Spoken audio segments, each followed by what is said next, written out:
Hey, thanks so much for dropping into this video. I know I'm breaking a Substack rule and posting a Loom video. I've just had video conversations all day and I started to write. I just can't access that side of my brain. So I thought I'll shoot a video, make the transcripts available for you if you prefer written words, or if you want to just see actually what went on in terms of the publishing deal, all the thinking behind WorkFame. I'm going to shoot this in one take. And if you have questions, you can comment in the article and I will respond.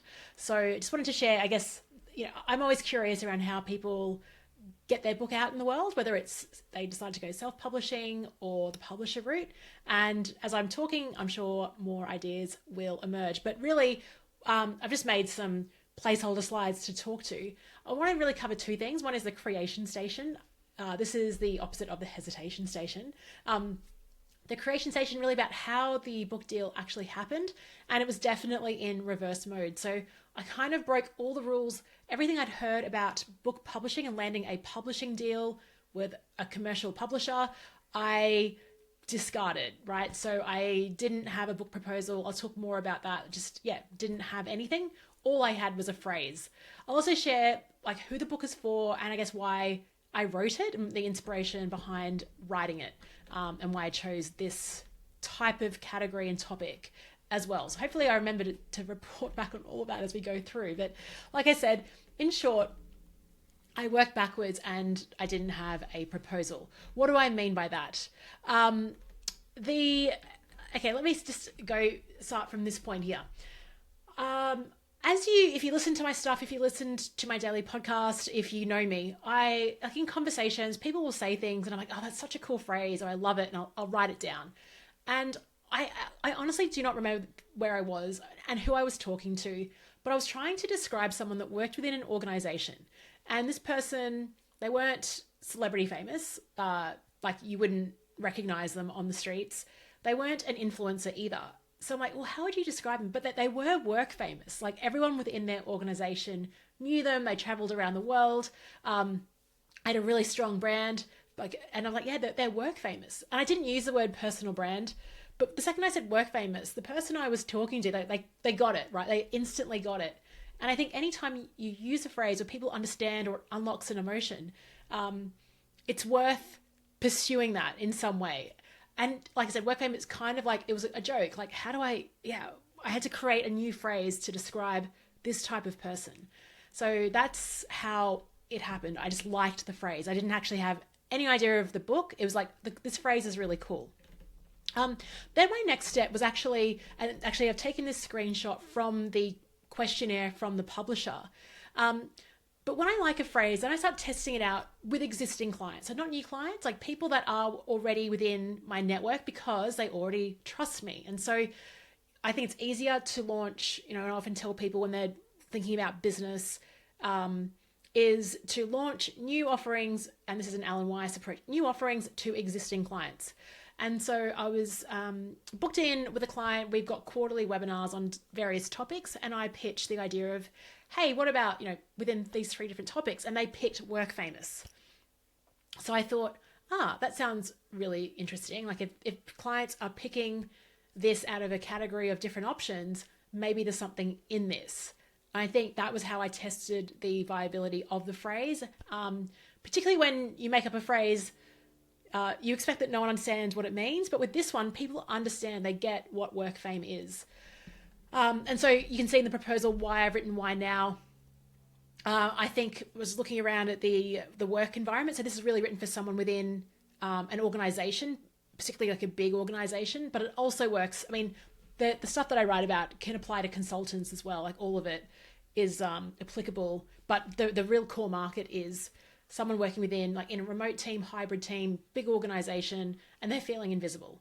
Right. So that's where it came from. So obviously by writing the book, and I'll talk more about the process of this, but what I've landed on for the official definition of what it is, WorkFame helps you become known for the right work by the right people before the right opportunities appear. So a lot of the work I've been doing now, some of the people are like companies are already asking for webinars. Some of it really focuses on the right work, because often we can become famous for things we don't want to do. people often ask me to do like, oh, 'cause I love technology, right? But I'm not the most patient person. So I'd be terrible at IT support because I'm just impatient, but I love sharing new tools and tech. So I always I'm happy to talk about new tools and tech, but you sort of rarely find me behind the scenes, like showing you what I'm actually building and how I'm doing it, because I don't want to get typecast in that type of role. So a lot of this, the first part of Work Fame is really around what do you want to be famous for? And not just known for, famous for. There's a bit of work around deciding like what drains you, what are the gains, and exploration there. Fame is about other people, right? So it's about being known by the right people. So Elements and Spotlight's all about creating those conversations.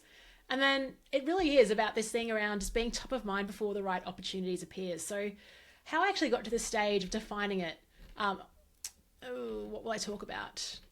I will go straight to this part and then we'll go back to how I defined Work Fame and how I, in terms of like answering this question. Sorry, my slides aren't in the right order. Okay, so after clients were wanting Work Fame webinars last year, and then out of the options they picked Work Fame, I remember where I was for this part. Saturday morning, I'm in bed. I think I just pulled my laptop in and had a coffee because I was thinking of this question: wouldn't it be amazing if I got a book deal about Work Fame? I was like, wouldn't that be amazing? And so, yeah, what I did was I got out my laptop, I searched for Australian, like I think we all know who the big publishers are, and I searched for people that worked within those companies and just sent a cold outreach, just send a message. And this is the message I sent. Now, there's social proof in this, right? Because I self-published my first book. I've written an article about it on Substack about, I think it's earned over 75K already in royalties. So that was a social proof, obviously to get someone's attention. But saying that, I didn't get of the messages I sent, I didn't get 100% response rate. So that's interesting. So yeah, cold outreach just through LinkedIn. And that was it. No proposal. That's what I meant by it was like a backwards way of getting a book deal, because I just sent a DM on LinkedIn.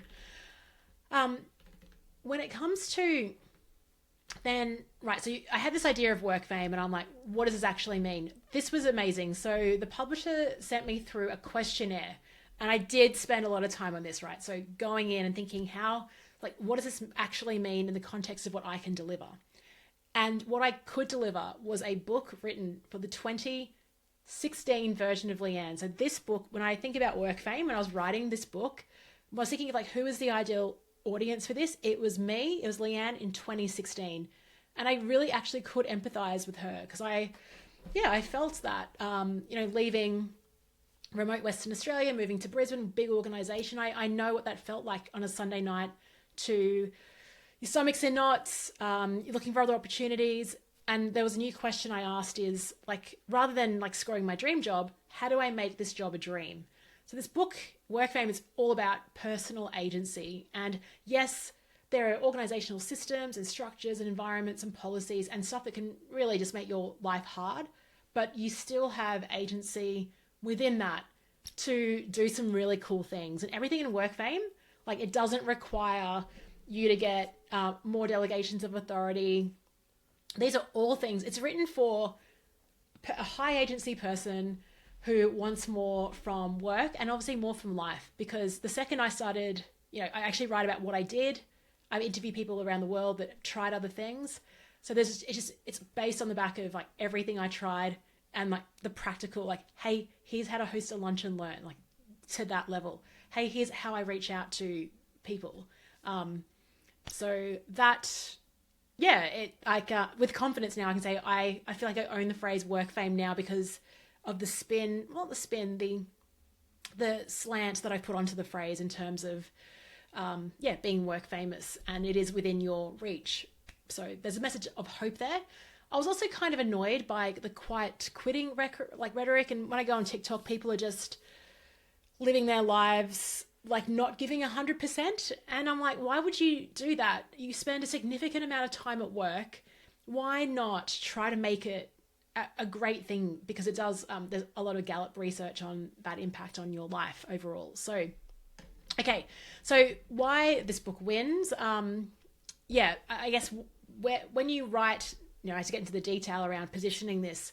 A lot of books about personal branding are for external, like about building an external audience, like being a solopreneur or like, yeah, just as opposed to being an employee and being famous within your organization. And I've changed a few things. I don't have the battery system. I've got spotlights.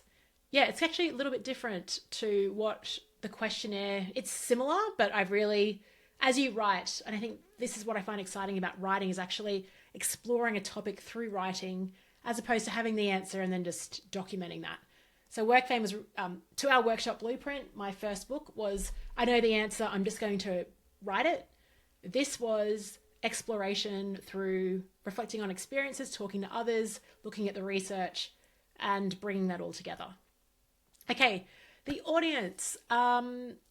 Look, I have been approached by, so graduates love it, senior leaders love it because they want all their people to become work famous, like business owners and founders love it for that reason. I think for, if I was to pick one, like I've written here, it's the mid-career professional. And, all the pain points, delivering results, but you're being overlooked. Hybrid meetings where it's easy to get lost in that. Watching less qualified colleagues get promoted is a real pain point. But also when you have that fear of being pushy and self-promotional, I think the book, I'll show on the next slide, it's not about that. Like, this is not about being self-promotional. In fact, it's of being of service, but letting that service actually really cut through. So secondary markets are written there. Graduates and early careers, senior leaders. So it's amazing. Like the book, what I love about it too is that it's not just that target. Like, yes, it's great for mid-professionals, but it can absolutely apply.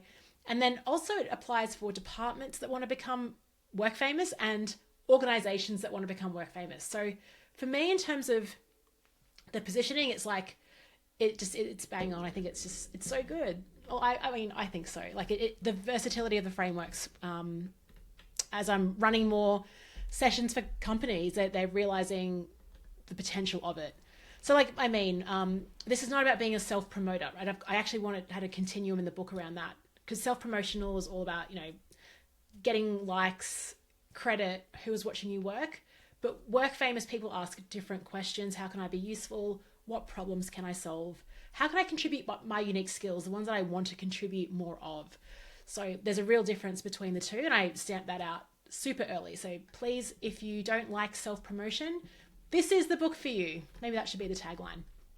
Let me know if you have any questions. I've been going for 12 and a half minutes now, nearly 13, whoops. But if you like the sound of this, I'll invite you to pre-order a copy at getworkfame.com. It just signals to book publishers that they should stock the book. So it's actually, pre-orders are so important, actually. That's why I've had this beautiful wall of work fame going on. And thank you for your support as well. We had a few companies, I want to call them out. Matt Stewart from The Custodian Way, thank you, 100 books.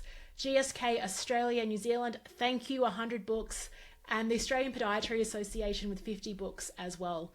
Thank you so much for your support. If you bought one, we got Camilla, J.A., Nina, Amy, Liz, Brendan, Virginia, thank you so much for your support. So every book helps us get there. I hope this was helpful for you. Again, let me know questions either in the Loom. Actually, I prefer in Substack if you can add your comments there. And I'll see you next week.